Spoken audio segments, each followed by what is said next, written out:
ازيكم عاملين ايه؟ يا رب تكونوا بخير. فيديو النهارده سهل جدا وسريع. قبل ما نبدا صلوا على النبي واشتركوا في القناه ودوسوا على اللايك، ويلا بينا نشوف الفيديو. هنعمل تحليه سهله جدا من بواقي كيكه الرواني اللي انا عملتها معاكم الفيديو اللي فات. هسيب لكم اللينك تحت، انزلوا شوفوه. هعمل مقدار الكريمه اللي انا عايزاه. ضفت ربع كوبايه كريم شانتيه، عليهم 4 معالق لبن باردين.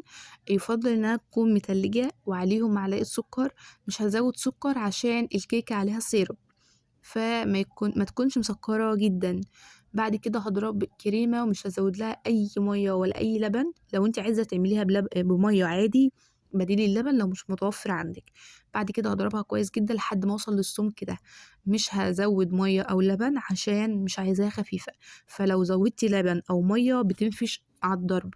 دي الكيكة اللي انا وريتها لكم، دي كانت باقي الكيكة، ودي الكريمة، ودي الفراولة بعد ما قطعتها.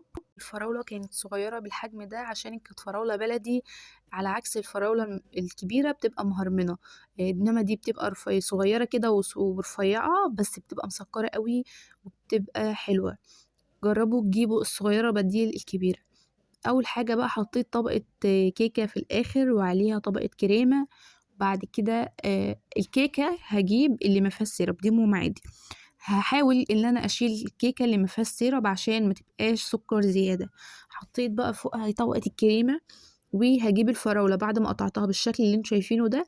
هضيفها في الكاسات. حاولت ان انا اعمل لها اشكال كتير قوي، ان انا اوقفها وانيمها وارصها كده في طبق على طبقه الكريمه من فوق، زي طبقه الكيكه المفروده يعني. بس فشلت.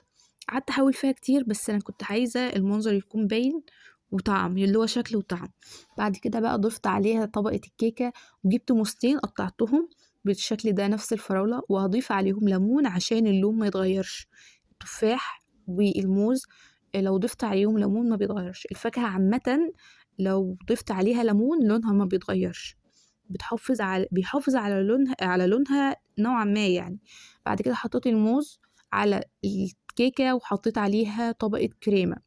هفردهم، وبعد كده هجيب ماكس تيلا بديل النوتيلا، لان النوتيلا غلت طبعا. هضيفها على الكريمة، وهرص الفراولة كده بالمنظر ده. بصراحة كان طعمها حلو جدا، كانت خفيفة ما كانتش تقيلة. انا كنت مفكرة ان الكريمة لما تبقى تقيلة كده، سمكها تقيل، ان هي هتبقى تقيلة وطعمها مش لطيف. بس حبيتها جدا وكانت طعمها حلو. ده كاس كده احمد اخويا قال لي اعملهولي، انا عايز كوباية كده لوحدي من غير اي كيكة. اصلا ما كانش متبقي له كيكة، فقلت له اعمله لك بالنوتيلا. وحطيت له في الاخر نوتيلا مكان الكيكه، وطبقات الكيكه حطيت مكانها طبقات نوتيلا. كان شكلها حلو. الكوبايه النونو الصغيره دي انا ما عملتهاش، انما النونو الاولانيه خالص دي كانت لعمر، طبعا مش هننساه يعني. حاولت بقى ان انا اعمله زينا، بس الفراوله ما تبقاش فراوله لما جه في الاخر. خلصت كل الكميه. بس ده كان الحلويات اللي احنا عملناها، من اسهل واسرع الحلويات اللي انا عاملاها. بجد جربوها هتعجبكم جدا. ما تنسوش تجربوها وتقولي رأيكم تحت في الكومنتات. بس ده كان فيديو النهارده. ما تنسوش تعملوا لايك واشتراك وتشاركوا الفيديو في كل مكان، وتوصلوني اكبر عدد من الاشتراكات، وتدوسوا على اللايك. اهم حاجه اللايك. واشوفكم الفيديو الجاي في رعاية الله.